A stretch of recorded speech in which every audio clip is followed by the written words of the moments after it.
ഇന്നത്തെ നമ്മുടെ റെസിപ്പി എളുപ്പത്തിൽ ഉണ്ടാക്കാൻ പറ്റുന്ന ഒരു ബ്രേക്ക്ഫാസ്റ്റ് ആയിട്ടാണ്. 1-2 ചേരുവകൾ മാത്രം മതി കേട്ടോ, കൂടുതൽ ഐറ്റംസ് ഒന്നും വേണ്ട.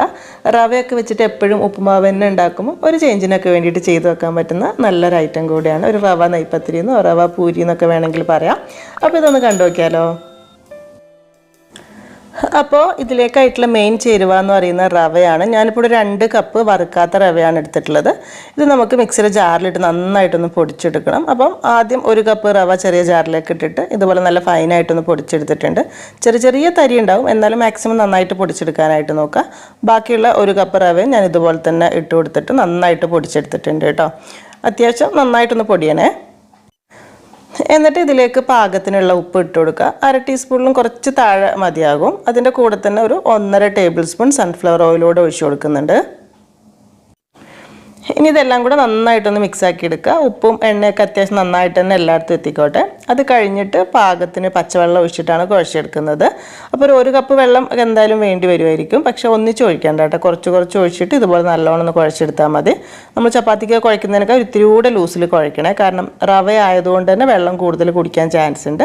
ഇനിയിപ്പോൾ ഇൻ കേസ് നിങ്ങൾ വറുത്ത റവയൊക്കെ എടുത്തിട്ടുണ്ടെങ്കിൽ ഈ സമയത്ത് കുറച്ചുകൂടെ വെള്ളം കൂടുതൽ വേണ്ടി വരും, അത്രയേ വ്യത്യാസം ഉണ്ടാവുള്ളൂ.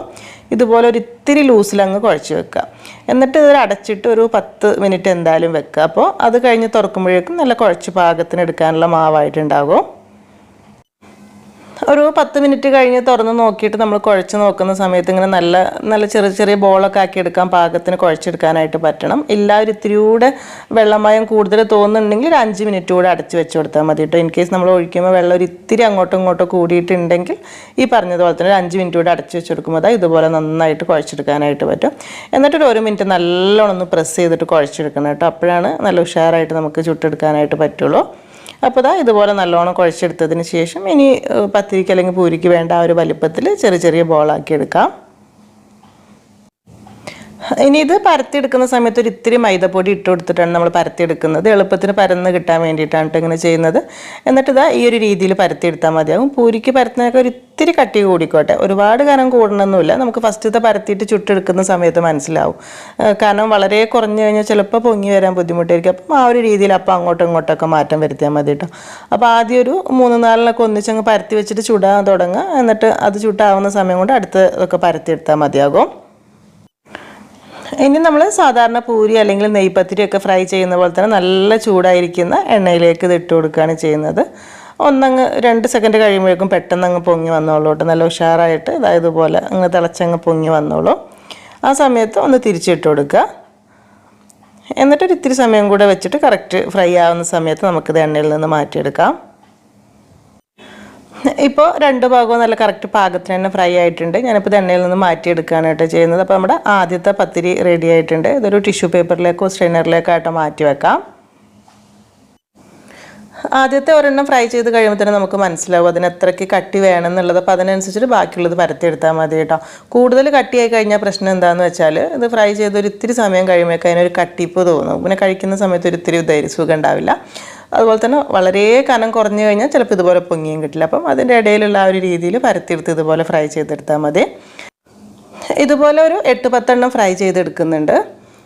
അത് കഴിഞ്ഞിട്ടുള്ള മാവിലേക്ക് വേണമെന്നുണ്ടെങ്കിൽ ഒരു 2 ടേബിൾ സ്പൂൺ തേങ്ങ ചിരവിയതും ഒരു ഇത്തിരി ചെറിയ ജീരകവും 2 ചെറിയുള്ളി ഇല്ലേ, അതില്ലെങ്കിൽ ചെറിയ കഷ്ണം സവാള, ചെറിയുള്ളി ഉണ്ടെങ്കിൽ അത് തന്നെ എടുക്കുക.